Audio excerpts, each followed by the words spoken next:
नमस्कार, मैं डॉक्टर अर्चना जोशी, सह आचार्य ड्राइंग एंड पेंटिंग।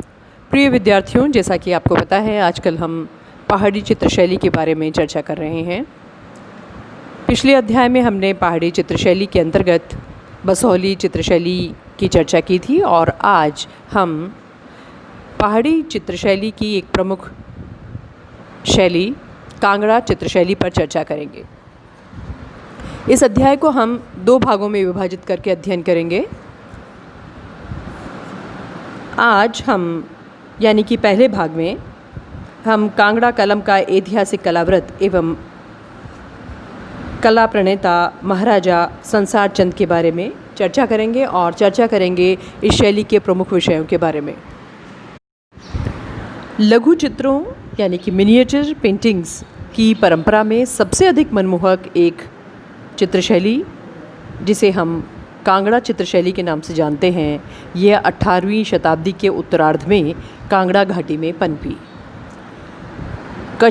कटोच राजवंश के महाराजा संसार चंद के संरक्षण ने इसे अपनी परिष्कृति के चरम तक पहुंचा दिया। महाराजा संसार चंद ही कांगड़ा कलम के एकमात्र प्रबल पोषक व उन्नयक रहे हैं। इनका जन्म कांगड़ा जिले की पालमपुर तहसील के लंबा ग्राम के समीप एक गांव में 1765 ईस्वी में हुआ था। संसार चंद के पिता का स्वर्गवास उनके बहुत छोटेपन में ही हो गया था और अपने स्वर्गवासी पिता के बाद महाराजा संसार चंद 10 वर्ष की अवस्था में 1775 ईस्वी में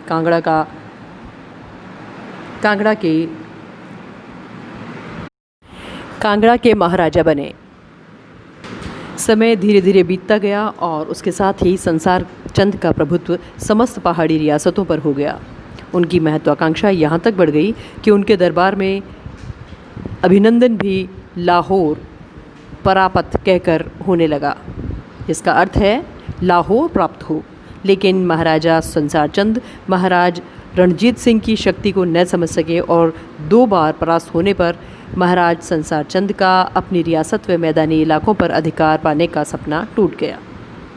संसार चंद की पराजय के फलस्वरूप उस समय के आतंकित लोग पड़ोसी राज्यों में भाग निकले, कुछ चंबा की शरण में और कुछ जलंधर दोआब के मैदान में चले गए। वास्तव में कांगड़ा के इतिहास में 1786 से 1805 ईस्वी तक का समय स्वर्णिम रहा और काफ़ी संख्या में शिल्पकारों और कलाकारों को यहाँ पर प्रश्रय मिलता रहा। लगभग 30 वर्ष तक स्वतंत्र रूप से महाराज ने पहाड़ी रियासतों पर राज्य किया। 1820 ईस्वी के आसपास प्रसिद्ध अंग्रेज यात्री मूरक्राफ्ट की महाराजा से भेंट हुई। वह महाराजा के लिए लिखता है कि राजा संसार चंद के दरबार में तब भी अनेक कलाकार निरंतर कला का सृजन कर रहे थे।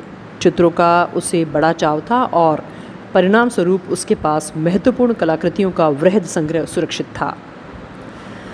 राजा संसार चंद में यदि धर्म और संस्कृति के लिए जन्मजात अभिरुचि नहीं होती तो चित्रकला की जिस महान थाती को वह सुरक्षित रख सका और उसकी समृद्धि को आगे बढ़ा सका, कदाचित ऐसा नहीं हुआ होता। उसका जीवन बड़ा ही नियमित था।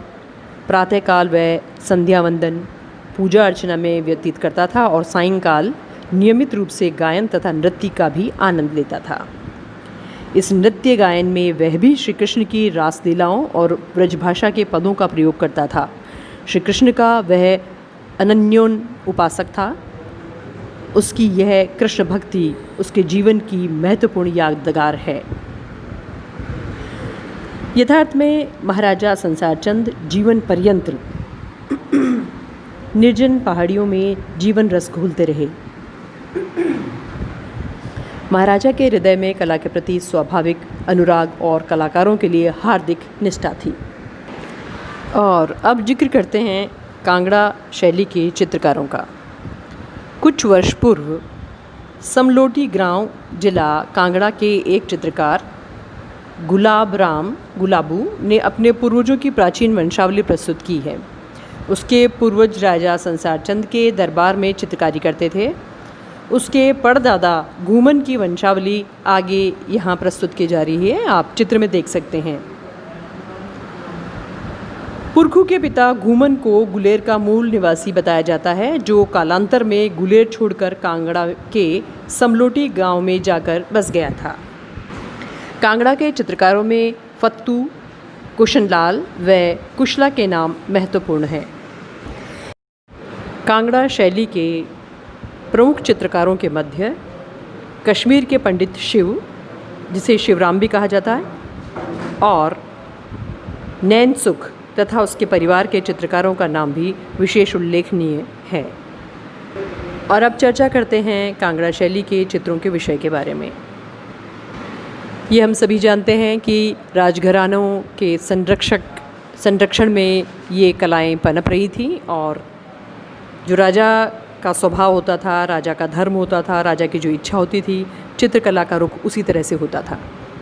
कांगड़ा के राजा संसार चंद की वैष्णव संप्रदाय की और विशेष रुचि होने के कारण भक्ति काव्य और रीति काव्य की धारा को दरबारी संरक्षण प्राप्त हुआ।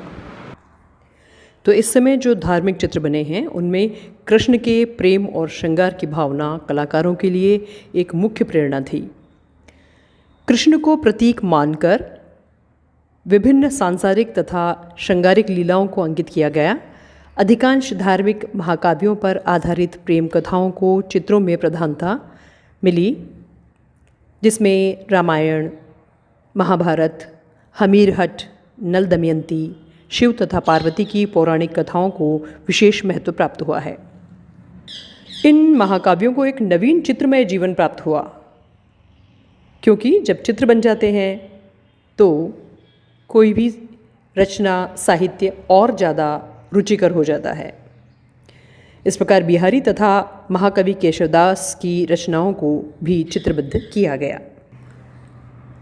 नायिका भेद के बारे में चर्चा करते हैं। जिस प्रकार मध्यकालीन काव्य में श्रृंगार की सूक्ष्म से सूक्ष्म प्रवृत्ति का विवेचन किया गया है, उसी प्रकार कांगड़ा शैली के चित्रकारों ने श्रृंगार की मनोरंजक और भावपूर्ण दशा की सजीव चित्रमय झांकियाँ प्रस्तुत की हैं। कांगड़ा शैली के चित्रकार ने तीनों प्रकार की नायिकाओं, स्वकीया स्वयं की, परकीया दूसरे की तथा सामान्य किसी की भी का अंकन किया है। ये तीन नायिका हुई, स्वकीया, परकीया और सामान्य। इन नायिकाओं की 8 अवस्थाएं, जिसको कहते हैं अष्ट नायिकाएं, 8 अवस्थाएं मानी गई हैं, जो इस प्रकार है। नायिकाओं के ये जो 8 प्रकार हैं, इन 8 रूपों का कांगड़ा शैली के चित्रों में अंकन किया गया है और ये उपलब्ध भी हैं। ये इस प्रकार हैं: स्वाधीन पतिका, उत्का या उत्कंठिका, वासकात्या या वासक सज्जा, अभिसंधिता, खंडिता, प्रेसिता पतिका या प्रेसिता प्रेयसी, विप्रलब्धा और 8वीं है अभिसारिका। ये नाम आप लोगों के लिए थोड़े नए से होंगे, तो आइए हम इनके बारे में थोड़ा थोड़ा सा परिचय जान लें। स्वाधीन पतिका वह नायिका है जिसे उसका योग्य स्वामी प्रेम करता है और उससे प्रेम करने के लिए बाध्य है और उसका जीवन साथी है। इस प्रकार की नायिका कांगड़ा शैली के चित्रों में राधा के रूप में अंकित की गई है। अनेक चित्र उदाहरणों में राधा एक चौकी पर बैठी है और कृष्ण उसके पैर धो रहे हैं या कुंज में बैठे हैं और राधा की चोटी गूंथ रहे हैं या पैरों पर महावर लगा रहे हैं। इन चित्रों में राधा को आत्माभिमान और आत्मविश्वास से पूर्ण दिखाया गया है। तो ये थी स्वाधीन पतिका नायिका का चित्रण। दूसरी नायिका है उत्का। उत्का वह नायिका है जिसके प्रेमी ने निमंत्रण के निश्चय समय पर न आकर अपने विश्वास को खो दिया। ऐसी नायिका को नदी के किनारे, वृक्ष के नीचे, धरती पर पत्तों के ऊपर चमेली के पुष्पों की बिछी हुई सेज पर बैठा हुआ अंकित किया गया है या खड़ा हुआ अंकित किया गया है। वृक्ष पर एक पक्षियों के जोड़े को बैठाया हुआ बनाया गया है। आकाश के काले बादलों की घुमड़ और चंचल चपला में नायिका उत्कंठा से प्रतीक्षा कर रही है। कभी कभी मृग भी जल पीते या विचरण करते हुए ऐसे दृश्य में बनाए गए हैं। अब चित्रण करते हैं वासकात्या नायिका का। ये वह नायिका है वासकात्या नाम से जिसे इस शैली के चित्रकारों ने चित्रों में उकेरा है। यह वासकात्या वह नायिका है जो अपने प्रेमी या अपने स्वामी के आगमन की वाट द्वार की सीढ़ियों पर जो होती है, उसका सफ़ेद चंदन के समान शरीर दीपक के समान जलता है और उसके नीले वस्त्र कल्पलता के समान कोमल शरीर के चारों ओर फहरा रहे हैं। वह धीरे धीरे बोलकर अपनी व्यथा व्यक्त करती है, जैसे कि वह अपना जादू चला रही हो। यह नायिका कांगड़ा के चित्रों में अपने शयनकक्ष के द्वार पर प्रतीक्षा करती हुई उत्सुक दिखाई गई है। घर में नायक के स्वागत हेतु तैयारी की जा रही है। प्रेमी एक सुंदर नौका में नदी के दूसरी ओर एक सारस के जोड़े के पास बैठा हुआ दिखाया गया है। और अब चर्चा करते हैं एक अन्य नायिका की जो इस शैली के चित्रकारों ने चित्रित की है। उसका नक्शिक वर्णन इस प्रकार है। इसका नाम है अभिसंधिता। यह वह नायिका है जो अपने प्रियतम के प्रेम पर विश्वास नहीं करती, परंतु प्रेमी के विरह या उसके अनुपस्थिति में दुखी रहती है। इस प्रकार की नायिकाओं के उदाहरण के लिए कृष्ण और राधिका का झगड़ा लिया गया है। कृष्ण राधा के क्रोध को शांत करने का प्रयत्न करते हैं। राधा और अधिक क्रोधित होती है, परंतु जब कृष्ण लौटकर जाने लगते हैं तो राधा आवेश में कहे अपने शब्दों पर दुखी होती है। इस तरह की अवस्था कांगड़ा शैली के चित्रों में चित्रकारों ने बहुत खूबसूरती से अभिव्यक्त की है। अगली नायिका खंडिता। ये वह नायिका है जिसका प्रेमी रात्रि को निश्चित समय निमंत्रण पर पहुंचने में असफल रहता है और रात्रि को किसी दूसरी युवती के साथ रहता है। दूसरे प्रातः आता है और नायिका उसके नेत्रों की लाली देखकर कुछ अन्य युवती के साथ उसके संबंध को सिद्ध कर देती है। प्रेषिक पति का वह नायिका है जिसका पति सदैव समय समय पर व्यापारग्रस्त रहता है।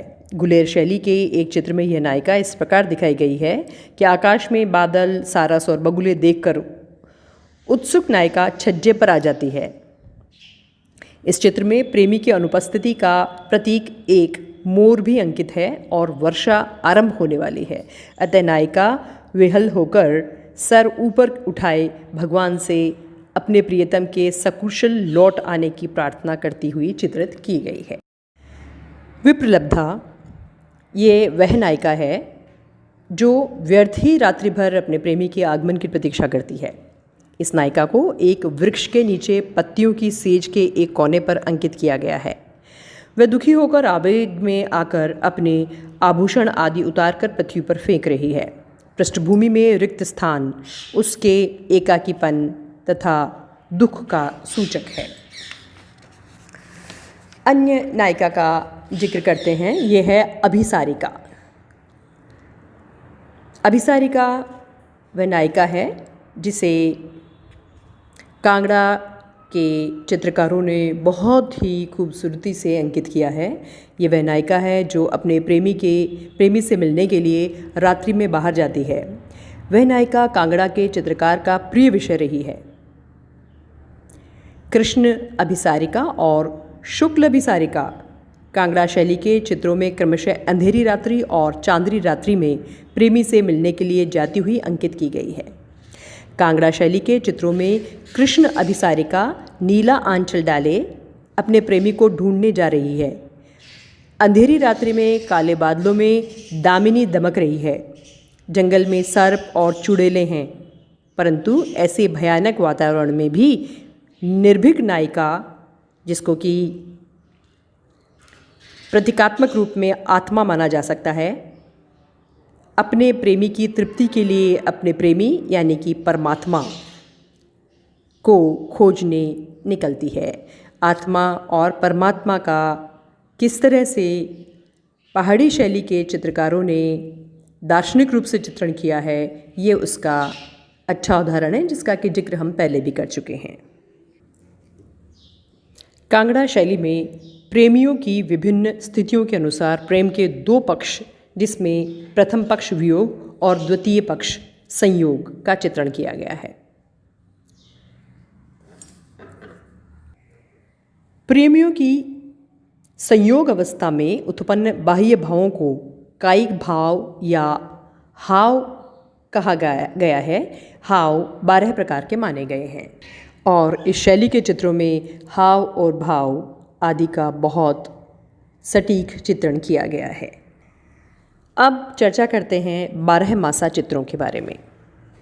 नायिका भेद के अतिरिक्त चित्रकार ने 12 मासा का अंकन सूक्ष्म दृष्टि से किया है। इसी प्रकार षड ऋतु की पृष्ठभूमि में नायिकाओं का भावोद्दीपन अधिक सरल, सुलभ और सजीव हो गया है। कलाकार की दृष्टि उल्लासपूर्ण फाल्गुन तथा चैत्र मास की पुष्पित तथा पल्लवित प्रकृति की वसंत शोभा में केंद्रित हो गई है।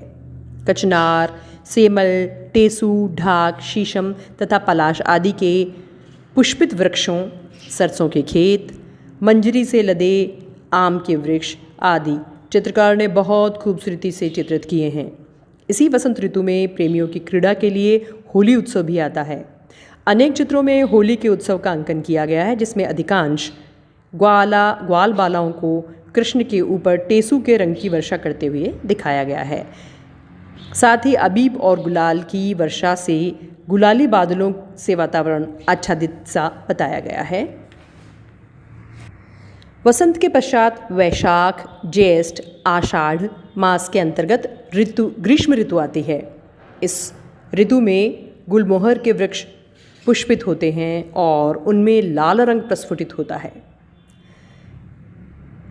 ताप के कारण गजराज यानी हाथी, हम यहाँ जिक्र कर रहे हैं ग्रीष्म ऋतु का, और यहाँ के कलाकारों ने देखिए किस तरह से ग्रीष्म ऋतु में जो उसका ताप है वो पशु पक्षियों ने किस तरह से महसूस किया और उसको किस तरह से वो अभिव्यक्त कर रहे हैं, उसका बखूबी चित्रण किया है। ताप के कारण गजराज तालाबों पर जल पीने के लिए निकल पड़े हैं और तालाबों में अनेक जल क्रीड़ाएँ करते हैं। ग्रीष्म के तापमान के कारण सिंह अपनी कंदराओं में चले जाते हैं और सर्प अपने विवरों से बाहर निकल आते हैं। इस समय नायिका वस्त्राभूषणों से सुसज्जित होकर अपने प्रेमी से वार्तालाप करती है और इस संयोग अवस्था की नायिका के नीले वस्त्र पीले पुष्पों से आच्छादित अमलताश वृक्षों से विरोधी रंग स्थापित कर लेते हैं। रंगों का ये खूबसूरत सामंजस्य चित्रों में मन लुभाता है। ग्रीष्म ऋतु के पश्चात श्रावण तथा भाद्रपद मास में वर्षा ऋतु की अनुपम प्राकृतिक छटा चित्रों में दृष्टिगोचर होती है। शाम घनों की घनघोर गर्जना, चपला की चमक तथा कृष्ण पक्ष की अंधकारपूर्ण रात्रि भयानक बन जाती है।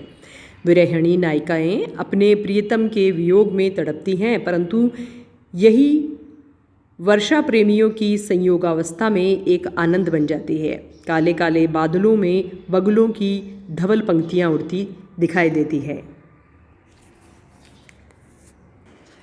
शरद ऋतु में आश्विन तथा कार्तिक मास में ठंडक हो जाती है तथा आकाश स्वच्छ हो जाता है। कार्तिक की रात्रि अपने चांदनी रात के लिए प्रसिद्ध है। इसी समय में नायिकाएं अपने प्रियतम की खोज में बाहर निकलती हैं। इस ऋतु में सूर्यास्त का समय सुंदर होता है और आकाश संध्या के समय स्वर्णिम लालिमा से जगमगा उठता है। शरद के पश्चात अब है हेमंत ऋतु का आगमन। ये मास है मगसर मास। इस समय में ठंडक बढ़ जाती है। शिशिर ऋतु पोष तथा माघ में होती है। इस समय में शीत की अधिकता हो जाती है तो खेतों में पाला पड़ने लगता है और इस ऋतु में हिमालय के उत्तुंग शिखरों पर हिमपात आरंभ हो जाता है। इन 6 ऋतुओं को मुख्य रूप से 4 भागों वसंत, ग्रीष्म, पतझड़ तथा शरद में बांटा जा सकता है और इन 4 भागों को तापमान के अनुसार दिन के 4 प्रहरों प्रातः, दोपहर, सूर्यास्त तथा रात्रि से तुलना की जा सकती है। कांगड़ा शैली के चित्रों में षड्ऋतु या 12 मासा पर आधारित चित्रों के अनेक सुंदर उदाहरण उपलब्ध हैं। कांगड़ा शैली के एक अन्य विषय राग रागनी पर चर्चा करते हैं। राग रागनी कांगड़ा शैली के चित्रकारों का विशेष क्षेत्र रहा है। नायक नायिका भेद या 12 मासा ही चित्रकार को सीमित नहीं करते बल्कि चित्रकार ने राग रागनियों पर भी चित्र बनाए हैं। इस प्रकार के चित्र आज बहुत कम प्राप्त हैं, परंतु कांगड़ा शैली के चित्रों में विरह रागनी तथा वसंत रागनी ये 2 प्रमुख चित्र बहुत सुंदर बन पड़े हैं। अब अंत में चर्चा करते हैं दरबारी तथा व्यक्ति चित्रों के ऊपर। कांगड़ा का चित्रकार राज दरबार का एक सदस्य था, अतः उसके चित्रों का प्रधान विषय दरबार के दृश्य तथा दरबारी व्यक्तियों के चित्र होना अनिवार्य था। इस प्रकार के दरबारी चित्रों में राजा संसार चंद्र के सुंदर चित्र प्राप्त हुए हैं, जिनमें राजा को चांदनी रात्रि में गवैयों का गाना सुनते या दरबारियों के साथ बैठे हुए दिखाया गया है। इन चित्रों के अतिरिक्त अनेक व्यक्ति चित्र और मुखाकृति चित्र भी बनाए गए हैं। यद्यपि चित्रकार का कांगड़ा राज दरबार से संबंध था, परंतु फिर भी उसकी सरल दृष्टि सामाजिक जीवन और जन साधारण के जीवन की ओर से नहीं हटी।